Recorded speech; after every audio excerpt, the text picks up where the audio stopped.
বাঙালি খানায় সবাইকে স্বাগত জানাই। আপনারা তো অনেকভাবে চিকেন রান্না করে খেয়েছেন, একবার আমার মতন করে সহজ পদ্ধতিতে আপনিও শিখে নিতে পারবেন ছোট ছোট টিপস সহ। তবে আজকে আমি এখানে চিকেন রান্না করব সম্পূর্ণ ঘরোয়া উপকরণ দিয়ে।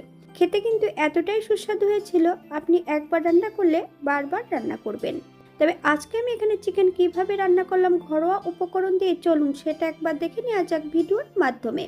আশা করছি আজকের ভিডিওটি ভালো লাগবে। সকল বন্ধুদের কাছে অনুরোধ করছি সম্পূর্ণ ভিডিওটি দেখার।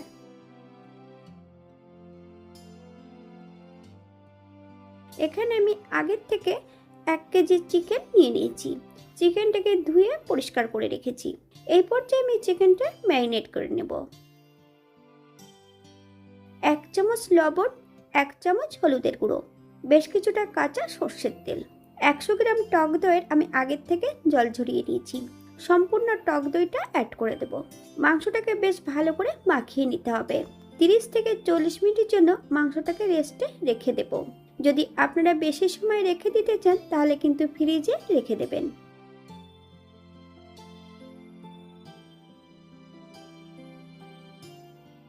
এই পর্যায়ে আমি একটা কড়াইতে বেশ কিছুটা গোটা মশলা অ্যাড করব।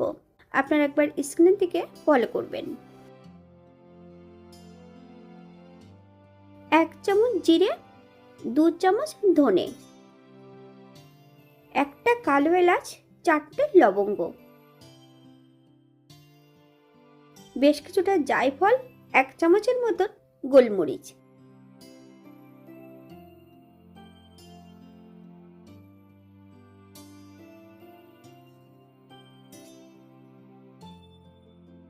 শুকনো খোলায় টেলে নিতে হবে।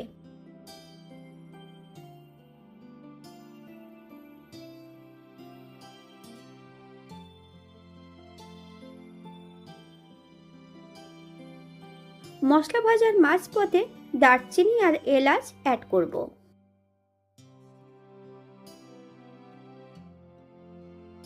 1 চামচ সাহাজিরে, আমি এখানে ছোট চামচের 1 চামচ সাহাজিরে অ্যাড করেছি। আপনারা যদি পছন্দ করেন তাহলে পরিমাণে বাড়িয়ে দিতে পারেন। গ্যাসের ফ্লেমটা মিডিয়ামে রেখে ভেজে নিতে হবে। এই পর্যায়ে আমি গ্যাসের ফ্লেমটা অফ করে দেব। সম্পূর্ণ মশলাটা আমি অ্যাড করে নিয়েছি একটা মিক্সার বোলের মধ্যে। তবে একটু ঠান্ডা করে কিন্তু মশলাটা 80% মতন গুঁড়ো করে নিতে হবে। আপনারা এর থেকে কম বেশি করে নিতে পারেন।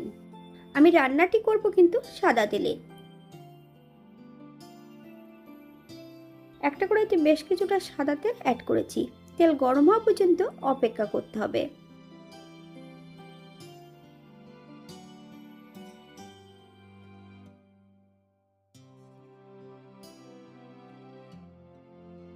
ফোড়ন থেকে সুগন্ধ বেরোলে এখানে বড় সাইজের 2টো পেঁয়াজ সরু সরু করে কেটে নিয়েছি। সম্পূর্ণ পেঁয়াজের টুকরোগুলো অ্যাড করে দেব। তবে গ্যাসের ফ্লেমটা হাইতে রেখে পেঁয়াজগুলো কিন্তু ভেজে নিতে হবে।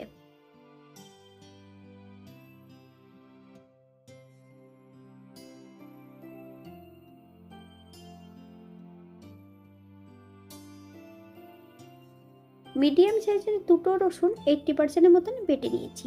সম্পূর্ণ রসুন বাটাটা অ্যাড করে দেব।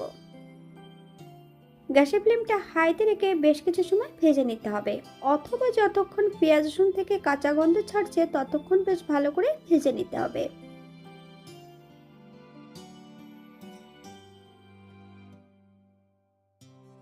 মিডিয়াম সাইজের একটা টমেটো বেশ সরু সরু করে কেটে নিয়েছি। সম্পূর্ণ টমেটোর টুকরোটা অ্যাড করে দিতে হবে। বাঙালি রান্না ঘরোয়া উপকরণ দিয়ে আপনাদের যদি রান্নাগুলো পছন্দ হয় তাহলে চ্যানেলটি সাবস্ক্রাইব করে দিয়ে পাশে থাকবেন। পাশে থাকা বেলটি বাজিয়ে দেবেন, নইলে নিত্য নতুন রান্নার নোটিফিকেশন পাবেন না। আমার এই চ্যানেলে আমিষ, নিরামিষ এবং বিভিন্ন ধরনের মাংস রেসিপি দেওয়া আছে। আপনাদের যদি পছন্দ হয় তাহলে চ্যানেলটি ঘুরে একবার দেখে নেবেন। এই পর্যায়ে আমি অ্যাড করব বেশ কিছুটা লঙ্কা আর আদা একই সঙ্গে বেটে নিয়েছি।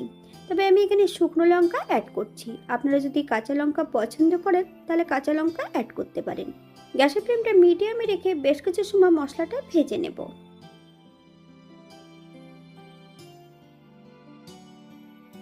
এই রান্নাটিতে কিন্তু জিরে গুঁড়ো আর ধনে গুঁড়োর কোনো প্রয়োজন নেই। এখানে ভাজা গুঁড়োর মশলাটা যখন অ্যাড করা হচ্ছে তখন আর এখানে আর গুঁড়ো মশলা দেওয়ার কোনো প্রয়োজন নেই। আপনারা একবার স্ক্রিনের দিকে ফলো করবেন।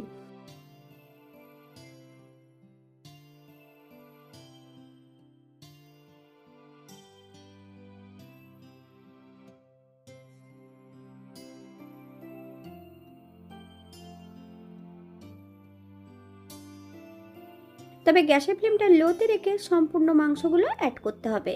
যে মশলাটা গুঁড়ো করে নিয়েছি সেই মশলাটা থেকে অর্ধেকটা মশলা এ পর্যায়ে অ্যাড করে দেব। গ্যাসের ফ্লেমটা লোতে রেখে বেশ কিছু সময় রান্না করে নিতে হবে।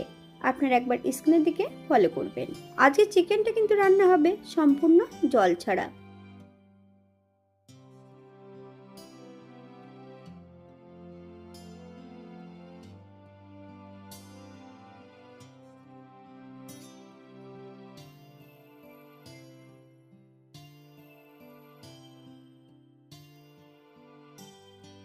সাত থেকে 8 মিনিটের মতন মিডিয়াম আঁচে ঢাকা দিয়ে রেখে দেব। তবে শুধু ঢাকা দিয়ে রাখলে হবে না, ঢাকা খুলে কিন্তু মাঝে মাঝে একটু নেড়ে চেড়ে দিতে হবে, নইলে কিন্তু কড়াইয়ের নিচটাতে আটকে যেতে পারে। এখানে আমি আগের থেকে 2 চামচ চাল মগজ ভিজিয়ে রেখেছিলাম।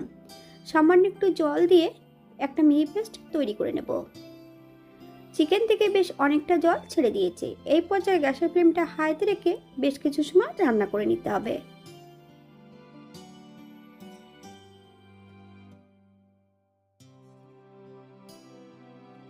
বেটে রাখা সম্পূর্ণ চাল মগজটা অ্যাড করে দেব।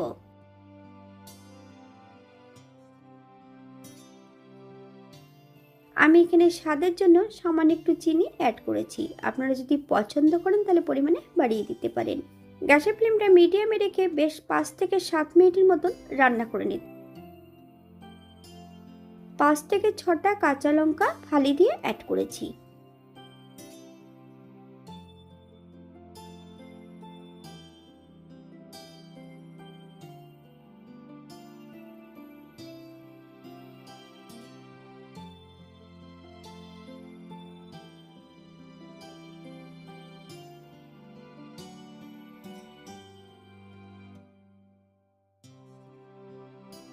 সম্পূর্ণ ভাজা গুঁড়োর মশলাটা অ্যাড করে দেব। হালকা হাতে নেড়েচেড়ে মিশিয়ে দিতে হবে।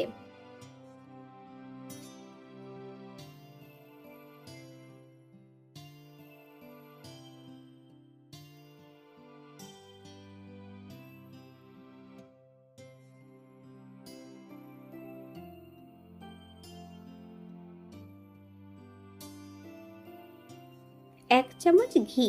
গ্যাসের ফ্লেমটা অফ করে দিয়ে 5 মিনিটের জন্য স্ট্যান্ডিং টাইম দেব, তারপর সার্ভ করব।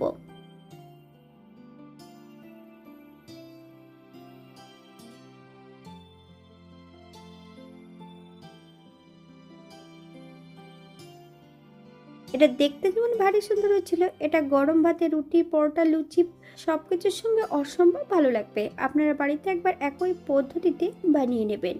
এখানে যে আমি উপকরণগুলো অ্যাড করেছি আপনারা এর থেকে কম বেশি করে নিতে পারেন।